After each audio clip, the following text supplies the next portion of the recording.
Hey, what's up? Let's do a little bit of math here. Today we're going to focus on transformations in the coordinate plane. Now, ultimately, there are three transformations I want to go over with you. And a transformation is where we're changing how an object looks on an order or a coordinate plane. Today, in this video, we're going to focus on two of them, and they are going to be translations and reflections. Now, a translation is just where we have an object on our coordinate plane, and we are going to move it left and right. So, oops, let's not do that. Let's see. Nope, not gonna work. Okay. What we just do with the transformation or translation is we're gonna move it left, right, up, or down. For a reflection, we have two variations of these. We're gonna take the same point and we're either going to kind of reflect it over the y-axis or we'll reflect it over the x-axis. And so that's what we're gonna focus on in this video. So let's get to it. Let's talk about translations. Now again, translations, they are where we're going to go up or down. And now let's just say that we have a point on our graph and we want to apply a transformation. So this point is x, comma, y. Again, we're going to lift it up or down or move it left and right. Now you could literally be told, like in words, move the image 3 to the right, 3 to the left, 3 up, 3 down, whatever it might be, like some combination, go up 3, right 2. Or in a more mathematical way, you might see something that looks like this. X minus 3, x, whoops, not x, we want y plus 2. And what this means is that we're going to go to the left 3 units and up 2 units. And if we're talking about an image, like you can kind of see here, I have a couple triangles. You're going to be doing this to every single point on that image. So let's start off with doing that to triangle ABC here. So I'm going to take all these points and I'm going to move them. By the way, these two triangles, we would call them, let me just draw this really quickly, pre-image, because we haven't applied a transformation on it. Once we do a transformation, it would be considered an image. Okay, so now back to it. We need to go left 3, up 2. So 1, 2, 3, 1, 2. That is where the new A is going to go. And to denote this is the new A, I go A with that line up there. With B, again, 1, 2, 3, 1, 2. So the old A becomes the new B, and C goes up 1, 2, 3, 1, 2. Oops, wrong way. Did that the wrong way. All right, let's go. 1, 2, 3, 1, 2. There we go. And that's our new C. And there we just connect them, and we have performed that translation. We've shifted it to the left and up. Likewise, let's go with D, E, F here. So D is right there. A little hard to see, but that's where I wanted it to be at least. So we're going to go, and let me get rid of my pre-image sign. It's in the way. Okay, to the left 3, up 2. Left 3, up 2. Left 3, up 2. There's D, E, F. Right there. So and then if we just have the points, we're applying the actual arithmetic in here. We're just subtracting 3 and adding 2. Now, let's take a look at our reflections. Our reflections are kind of interesting here.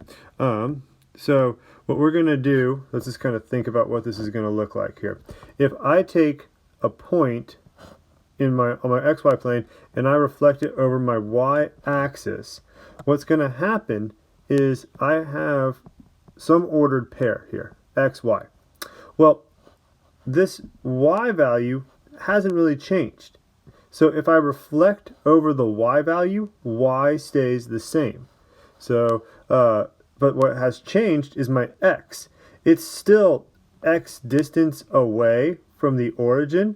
It's just that now it's negative X.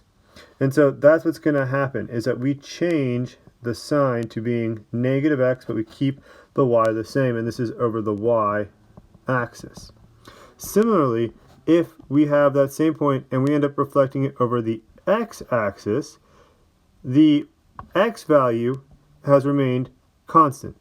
It's still X away from the Y axis there. So what we'll have is we'll have X comma Y But now the new point becomes x comma negative y. And so let's just do a real quick example of this right here. Let's say we want to reflect the point 1, negative 2 over the x-axis. Well, in order to do that, we're going to look at what we have. We have our two options, x and y. So if we do the x-axis, the x-coordinate stays the same. So that one will always stay the same. The y-coordinate is what changes. And there we go. That's how that's done. So now let's take a look at it with a couple of different objects here, a couple of different points. And so what I have here is what should be like an easier one and what should be a harder one. So with ABC, should be fairly easy if we're going to reflect it over x, because we're just going to bring it down here. And so what we're going to do is we're looking at this point, the x value stays the same, it's the y value that changes. So we'll still be at negative 7 for A on the x-axis, but now we'll go to negative 5 on the y-axis. And so that's our new A value. And then with B and C, again, we're just flipping them over like this. So they're going to be at negative 4 and negative 6 and negative 8 respectively. And then the Y values go from positive 1 to negative 1. And here are our new values. So again, the X's stayed the same, the Y's changed. Now it gets a little more complicated is something like this. And here our pre-image and our image are going to overlap. E is actually going to stay the same. So the new E point is right there. We changed the Y, but the Y is 0. You can't change that Y value. Now for D, we have to flip it over and bring it down 2 spots away from the Y-axis or the X-axis. So it goes right there. So that's our new D. And then our F is 3 spots away. So we'll go 3 spots away here. And we've reflected it over. Now again, the X coordinates are staying the same. We're just changing the sign on the Y coordinates, and now we connect like that, and it's been reflected over the X axis. Finally, let's take a look at it over the Y axis. Similar idea, so let's pull it up here. If we have a point 1, negative 2, and we're going to reflect over the Y axis, the Y is going to stay the same. So whatever axis you're rotating over is the point that stays the same. So what's going to change is the x-axis. So that gives us that right there. Now let's take a look at our two examples. So with this one, the red one, ABC, should be fairly straightforward because nothing is sort of jumping out as being odd or different.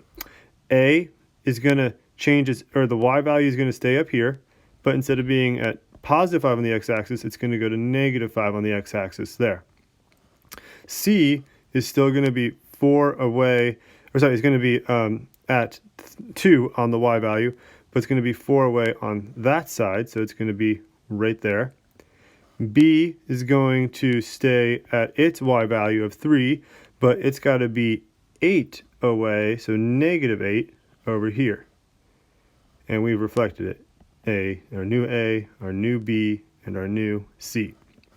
And all we're doing is we keep the Y value, we change the sign on the X value. We either make it positive or negative. Now here, we're going to reflect over the Y-axis. Again, this one's a little funky and a little tricky, the yellow one that is I'm talking about, but we can do it. So we just will move the D over to here, and then we'll move the E, let's see, that's 3 away, so we want to go 3 away on this side. And F is 4 away, so we'll go right there. And we have D, our new E, and our new F on the coordinate plane. And so that's how we do our translations and our reflections.